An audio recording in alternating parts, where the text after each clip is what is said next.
Hi, welcome everyone to today's episode. Today's episode is about embracing neurodiversity, the challenges and the opportunities that come with it. So here we have, all of us are here today. We've got Carla, Davina, Kelly and myself. So welcoming you all on this Friday.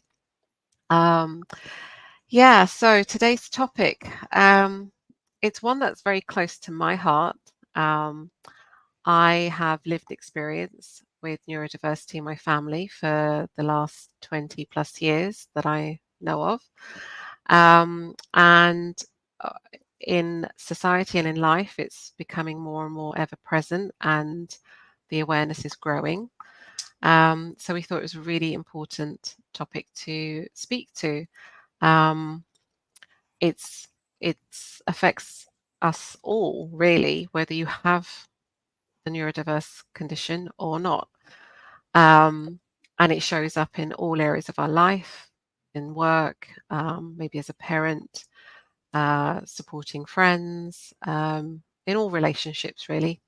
So first of all, we just thought we would share a definition of what neurodiversity is. And there's many definitions out there, but we quite liked this one. So neurodiversity is a concept that recognizes and respects the natural variation in human brains and minds. It emphasizes that neurological differences such as autism, ADHD, dyslexia, and more, which are normal variations in the human genome rather than deficits or disorders.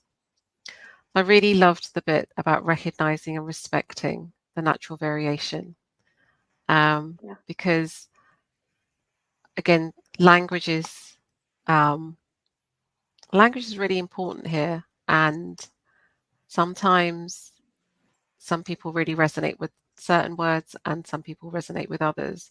So for the purpose of this podcast, we will be saying neurodiversity, and for those that are not neurodiverse, we will be terming them neurotypical. So even within the neurotypical arena, there are variations, and they come at different points in our life. But today we'll be focusing on those that are either diagnosed or undiagnosed neurodiverse. So that's the definition that we're going to be using today. So yeah, I'm just going to open the floor up, really, and just going to ask my fellow colleagues here and friends just a brief question, really, about where have they, or are they experiencing neurodiversity in their lives? Where have they come across it? So whoever feels ready to answer. Before we do, can we ground? Oh my goodness, Davina, thank you. Thank you. And then, I I was we might so in feel, flow. I just completely you forgot are. We about just wanted to grounding. go. Let's go. And I wasn't going to stop you. I was going to wait for the opening. Yeah, just so that we can settle in and land. And then I'd be happy to start with answering your question. Let's do that. If it feels good and safe for you to do so, you can lower your gaze or you can close your eyes.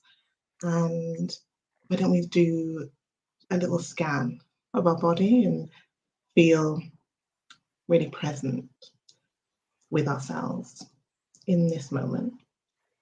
So you can think about your forehead, relaxing your forehead a little, relaxing your nose, your mouth, your cheeks, your tongue, your jaw. And think about your neck.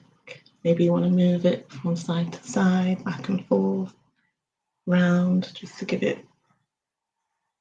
to relax it a little. And think about your shoulders. You might want to move those up and down and around, just to relax them. Think about your chest. Think about your stomach. You might be holding it in, so you might want to release. You could do a deep breath in and out and just let your stomach go. You you think about your hips, you might want to give them a little wiggle in your chair, just to relax them. Your thighs, your knees, might want to wiggle those too.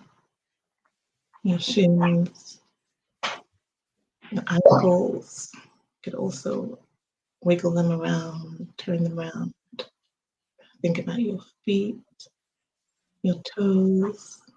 You could give those a little wiggle as well.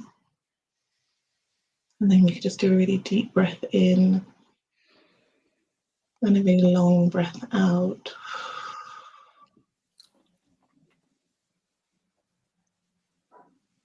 And then when it feels good, you can open your eyes. Thank you. Thank you. Thank you. So, the question, how does it show up? Was that the question? How does it show up? Oh, yeah. Where have you experienced it? And if you have, where has it shown up in your life? Well, I'm really new to the term, to be honest. So I would probably say now, thinking and knowing about the term, and then maybe going back and thinking about lots of different experiences, I'd probably say I've always experienced it myself, in me, and then with others. I would say I really noticed it more probably when I started looking into on that kind of personal journey, and then thinking about just how I am with things, and how I felt differently in about lots of things about life, about people, and then reading and understanding more about neurodiversity. I thought, well, maybe I've got some of that. Maybe I have some of that, because I think and feel differently about the world. And then in my children, and in my daughter especially, when I realized that she was a lot like me, it's very present in her. She sees the world like very differently. It amazes me every day, like the questions that she asks me and how she sees things. I feel like she's like me on steroids. She's like how I'm very empathetic and sensitive to people's emotions and the world around me. She really is. I mean, her senses are very heightened. She can really feel the energy of a room and of a person. And I always make sure I tell her like that's a superpower. That she kind of has those kind of emotions, and that's kind of how I feel too. So I would say, yeah, I experience it most, I guess, in myself, in my daughter, and then I think my husband is the same. Everyone here is undiagnosed, by the way. My husband, my daughter, we haven't been diagnosed with anything. It's just kind of what I feel and experience with them that makes me feel like I'm sure we're probably a little neurodiverse. But I do look at it as a superpower, especially in my daughter, because the way that she can just sense people and environments, I just think is amazing. I think it's amazing. But yeah, that's me. Thank you. Thank you for sharing so openly, Davina. Who'd like Kelly? to go next? I can go next. I can go next. Sorry.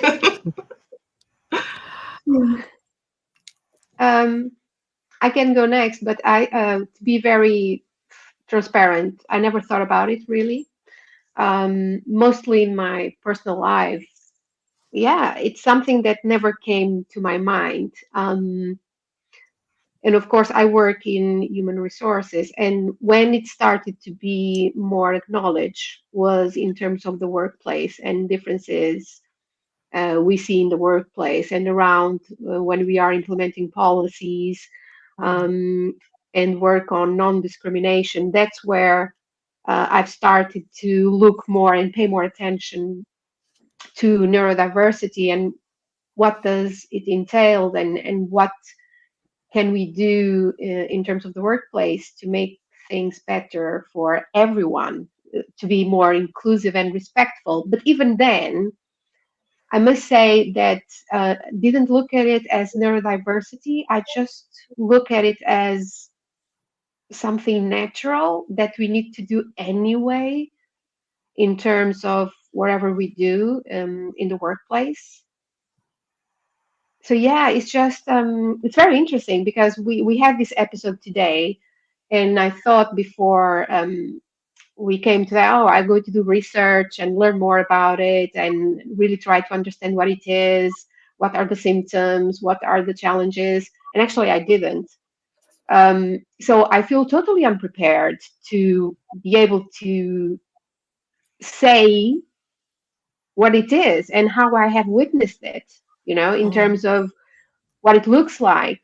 But in conversations that we had before this, especially with you, Geeta, in terms of your own experience, and when you shared with me some of the how it shows up, that's when I started to, even some people around me, I could Mm. start to think, oh, actually, eventually, yeah, um, even in myself in some occasions, yeah. And then comes immediately the question, but does that mean that I'm neurodiverse or that I'm normal? Neurodiverse is normal? All these thoughts come to mind in my situation because, yeah, I Mhm. don't know anything about it, basically, if I'm Mm. being totally honest. Mm. Thank you for your honesty and transparency. Really appreciate that, Carla. Thank you. Kelly? Yeah, really interesting. I'm engaged in this conversation with a lot of curiosity because it isn't something I have come across, but not something I know enough about. And when I've come across it, I think back in childhood. When I remember a little boy in primary school who had autism, but the Mm. way I remember him through the lens of, an 8-year-old or a 9-year-old was he was different in Yeah. all honesty. It's like I just remember him being different. And this is from a child view on relationships, but different, not in a negative way, but different because he was super intelligent and he just used to completely blow my mind. I remember thinking, but you would have patterns. And then I remember trying to get the hardest word ever to spell, and you would know how to spell it. And I used to go, wow. And I just Mhm. remember that curiosity, go, how can you do that? But it Mhm. also, I think the word I use, different, is really important as well, because we live in a world where there's way, way too much disconnection. So then we have to really celebrate differences, but also see similarities to kind of celebrate those differences and keep that thread of connection within it. And then as an adult, I've seen more in my placements as a therapist, and obviously I'm not going to share anybody's client's details for confidentiality, but what I have noticed from that kind of lens, people experiencing much more social anxiety, much more anxiety in general, really overwhelmed, and anxiety even being heightened in the kind of the unknown. Not knowing, even if it's like, for example, an appointment, the kind of the support they need to come to the appointment because they just don't know what they're stepping into. Those are the things I kind of noticed from my training as a psychotherapist, and also have been a mum to children. They have friends, a friend particularly, that would fall under the umbrella of a neurodiverse. But I think it's something key that everyone said about what my curiosity is going, how they see the world differently. But even just my criminal experience, I would imagine this big umbrella of neurodiverse, every individual is going to see life in the world differently. There might be similarities. And I find that fascinating. I just find it really fascinating. Like, how do they experience the world? What is, what's their lens? So, yeah, so I'm looking forward to this conversation to kind of just, it's a good learning aid and an exploration for me as well. Wow, thank you. Thank you all for being so open and transparent about your own experiences so far with neurodiversity, either in your own lives or outside. I mean, it's such a big subject, and we don't have a huge amount of time on this podcast, so really want to sort of narrow it down to the lens from which I'd like us to sort of focus on is really about when you are someone supporting someone with neurodiversity. And support comes in many different ways. You know, it could be in the workplace, as you know, as a HR director. It could be supporting like one of your children's friends. It could be in your own family. You know, something I think that's really important to make clear, and this is what I have lived experience. I've done a lot of trainings around this area, and in my family it's specifically around ADHD and autism. So I can't really speak to the other neurodiverse conditions, but I can speak to those as someone who supports my loved ones with those two conditions.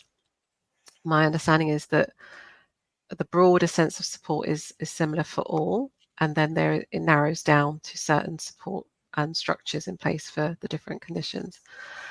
And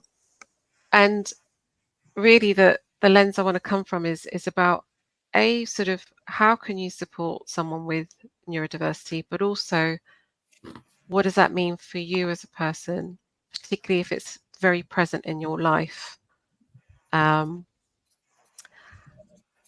Yeah, that's a big one for me on a personal level and because of the work that I do. So yeah, let's first sort of look to the considerations, the sort of top considerations for someone with neurodiversity. If you've got someone who's in your life, and one of the first things you can do is to understand and educate yourself. You don't have to read everything. You don't have to go like mad about it, but just learning just the top level specifics about whether it's autism or ADHD, just to understand the challenges and strengths, and perhaps a little bit asking the person what is the language that they prefer to use around it, because again, there might be language out on the internet, but there's a personal preference as well. And there's something to clarify here, like, and I was guilty of this as well before, where people would say, and I still hear people say, oh, well, we're all a bit on the spectrum. So I just want to really clarify something here. When it comes to autism, you either are autistic or you are not. And if you are autistic, you are somewhere on the spectrum of autism.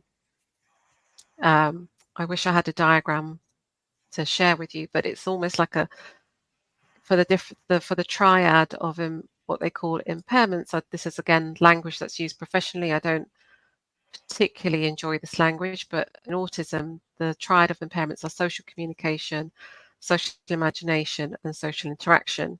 And the way they normally do like a diagram is that they'll plot it according to how it shows up for you.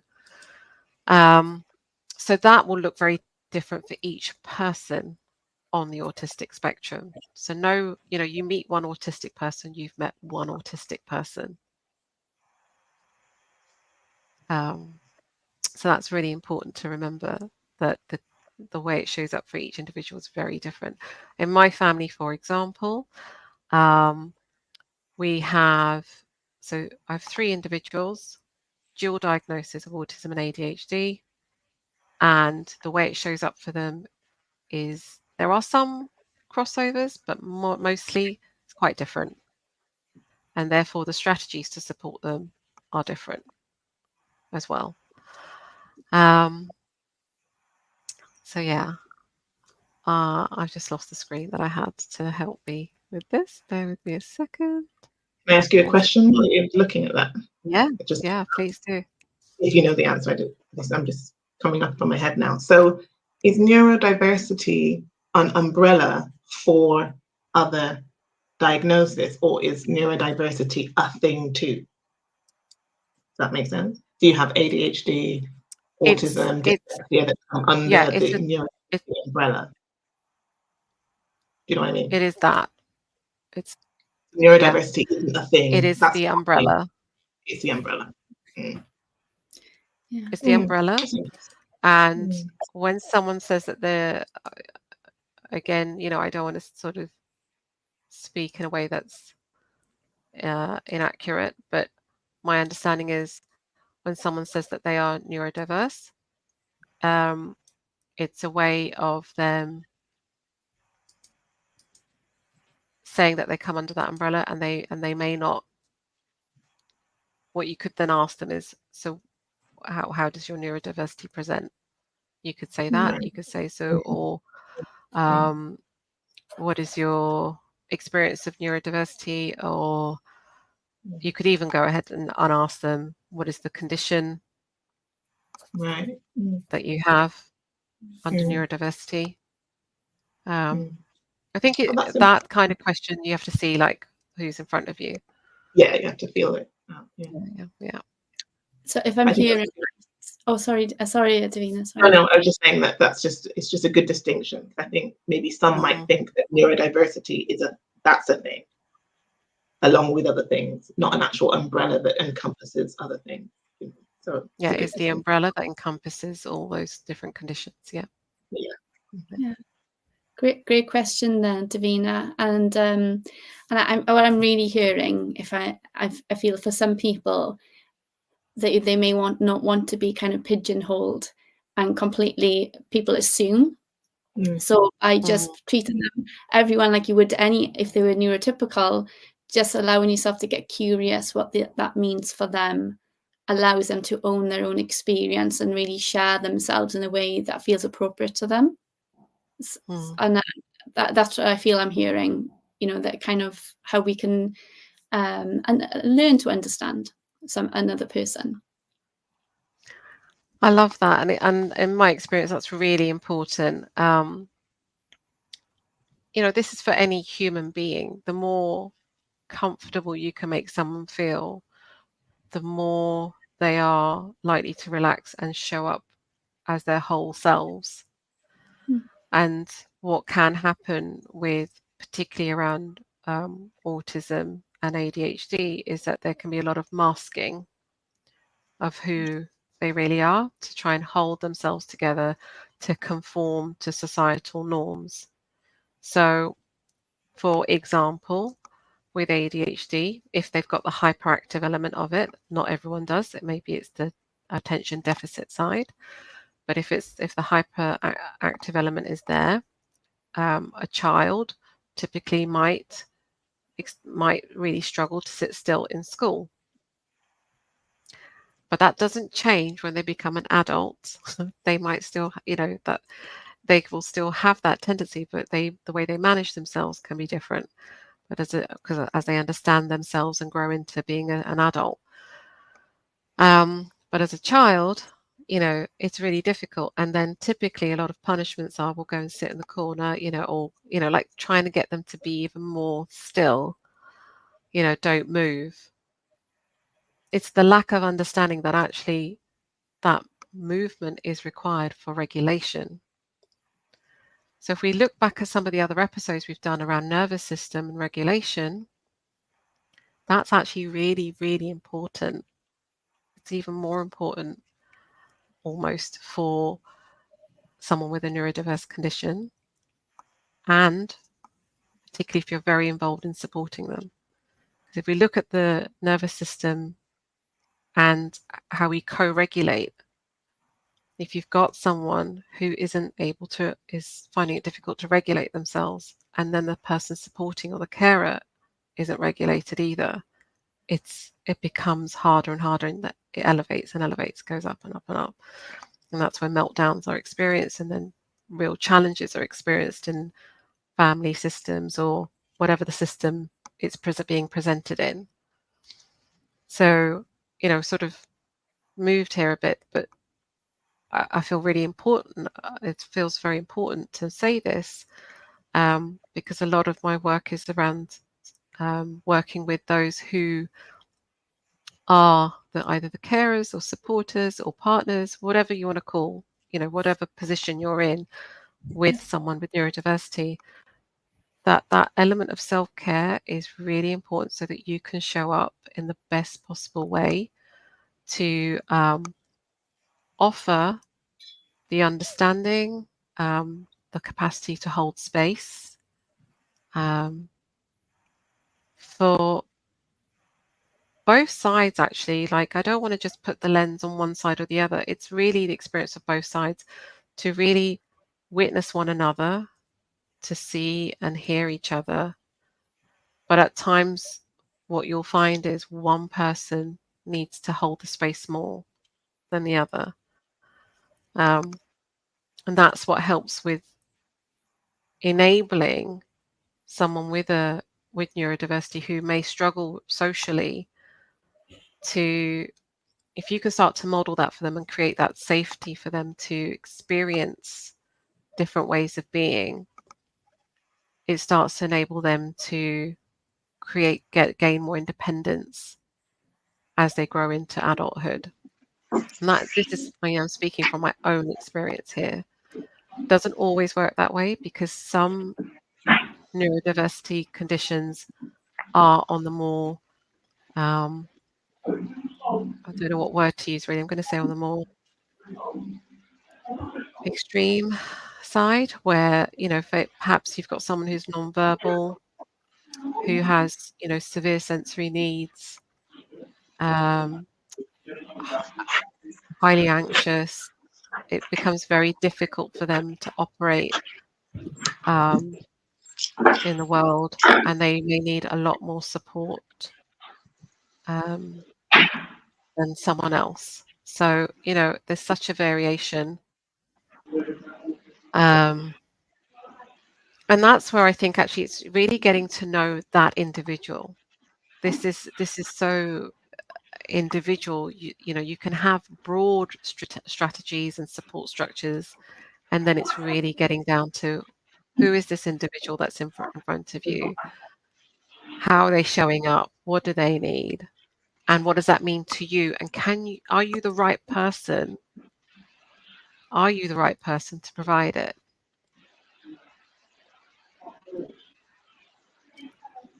Can I say something? Of course. Because I'm listening to you, and as I mentioned, I haven't experienced this in my personal life or even at work. But more and more we hear talking about neurodiversity, and there are some situations, of course, that we can easily see. For example, in terms of the autism, and you mentioned the spectrum, we can. And I have a friend who has a family member that is autist, and it's clear. I can identify, I can see it.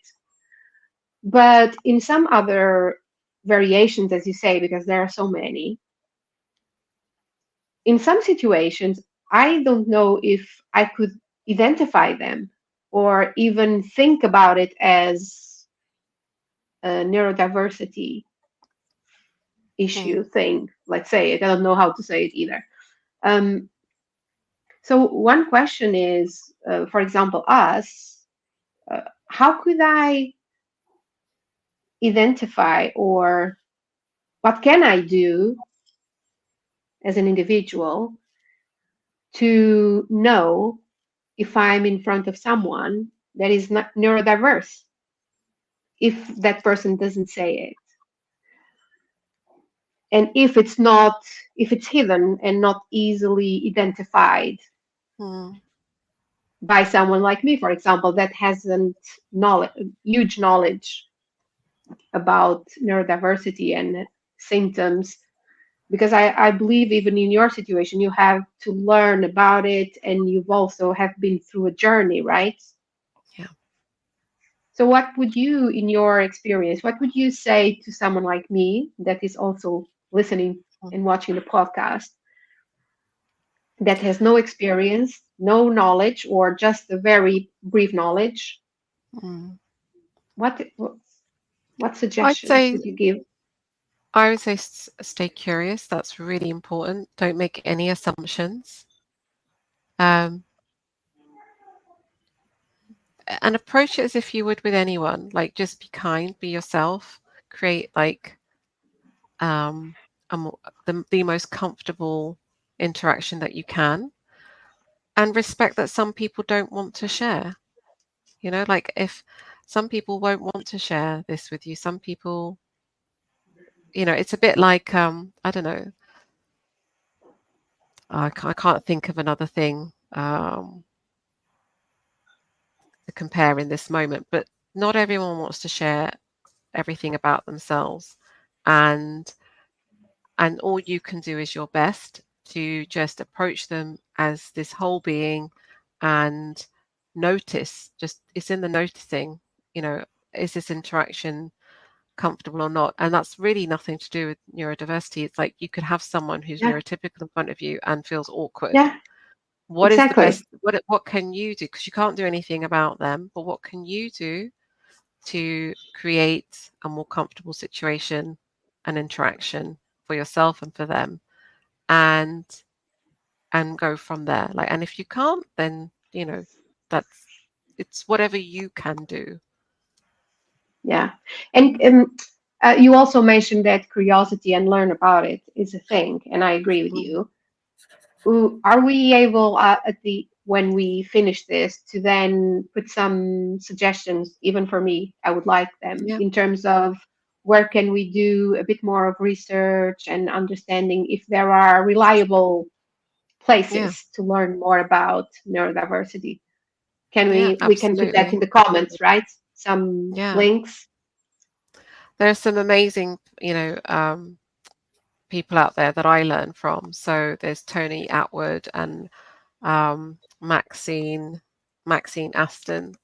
They provide a huge number of resources. They've got books out, particularly around autism, and they're doing more and more work with ADHD as well now.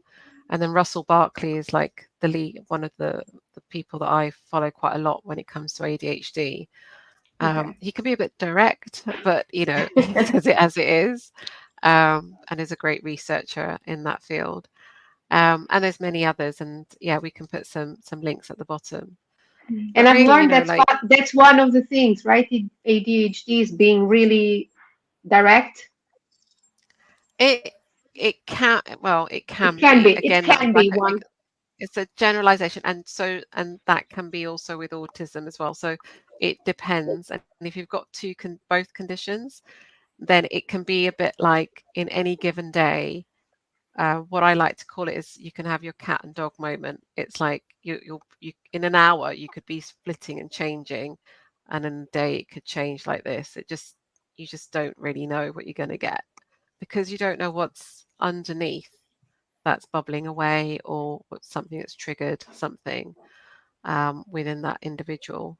I'm just conscious of time. I mean, this is such a big topic, and I just thought, actually, just to share some of the things, some of the considerations you could have is, as I said, you could, when you find out what the condition is, you could go away and educate yourself a little bit, ask questions, stay curious with them. Use like clear and direct language. Be really straightforward. Sometimes they can find it quite difficult to, if you use like metaphors or idioms, it can be quite difficult for them to pick that up. Be really active in your listening. Be patient. Allow them to express themselves. Sometimes, if there isn't a filter and there's like a bit of what's the word?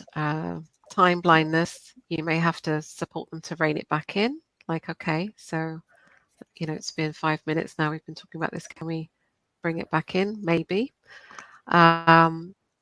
If it's someone close to you and you're working with, or care, or in your family unit, consistency and routine really, really helps. Helps them, helps you. I found that really difficult because I like to be quite spontaneous. So I found that really difficult to begin with. And it's sort of, I felt like it killed the spontaneity in me for a while, but it's come back now. I have found a way to be able to to go between the two, to satisfy my need and to offer the support that's needed in my family. There may be sensory conditions, sensitivities. I know it could be anything from like the fabric that they're wearing. It could be the temperature, the lighting. I mean, lighting in our household is a big thing. So we have those hue light bulbs that change to different settings for whoever's in the room. I mean, it sounds like really, but you know, even in shops and things, certain shops, my daughter doesn't like going shopping. And it's for all sorts of reasons. It's too loud, too many people, the lighting, too many questions, so on and so forth. So we have to, I took her shopping yesterday for a specific thing that she needed, and I chose a shop and booked an appointment that I knew where it would be just one-to-one, very quiet. We could go in and we're done within 40 minutes, which is her maximum, and out again. That kind of thing. Emotional support. Just one of the things around emotional support is that there's a misnomer that particularly with autism, there isn't any empathy. That hasn't been my experience. My experience is that actually, not just within my family, but with others that I've met, that there is such a sensitive soul, actually, that sometimes feeling can be too much. So there's like an automatic like shutdown mechanism, which then comes across as not being empathetic. Now, I can't speak for everyone. I can only speak to the interactions that I've had, and that has been my experience. So perhaps just consider that maybe that's what's happening. Advocacy is a big thing. I've been I advocate for my children, and now they are learning to self-advocate. So if you can do that for someone, that would be amazing. But again, ask them what they need. Don't disempower them. Every human being is whole, complete, and resourceful. But sometimes being in certain environments can, even make any one of us feel like a little bit, I don't know, uncertain. So if you can support and advocate for someone, that's a great thing to do, and make accommodations for them. Flexibility, that's where I think someone who would identify as neurotypical typically has more ability to be flexible and adaptable than someone who might be neurodiverse. Again, this is not a fixed thing. This is a more generalization. This is what has been noticed. And continue to encourage, especially if you've got children, the independence. Model the skills. Don't, there are points even with a neurotypical child where you're doing things for them and then you start to step back and let go. But with a neurodiverse child, it might take many more times. It may be that it might have to do it slightly differently, and empower them as you go along. One of the key things is self-care for yourself, particularly if you're very close to someone and really very involved in the caring and supportive role. Really take care of yourself. I wanted to touch on this today, but maybe it's for another episode. I'm just going to mention the name Cassandra syndrome. And if you don't know what it is, I'll put a link in for you to read up on it.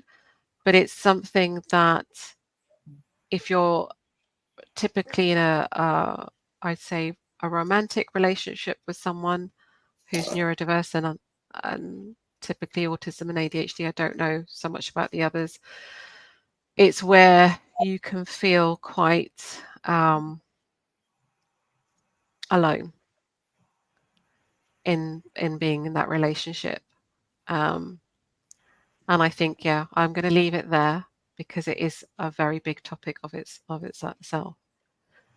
So I mean that's some of the strategies and ways to support. Just going to hand it back and ask, to see, is there anything that you'd like to share, like that what's your one key takeaway, I suppose, from today?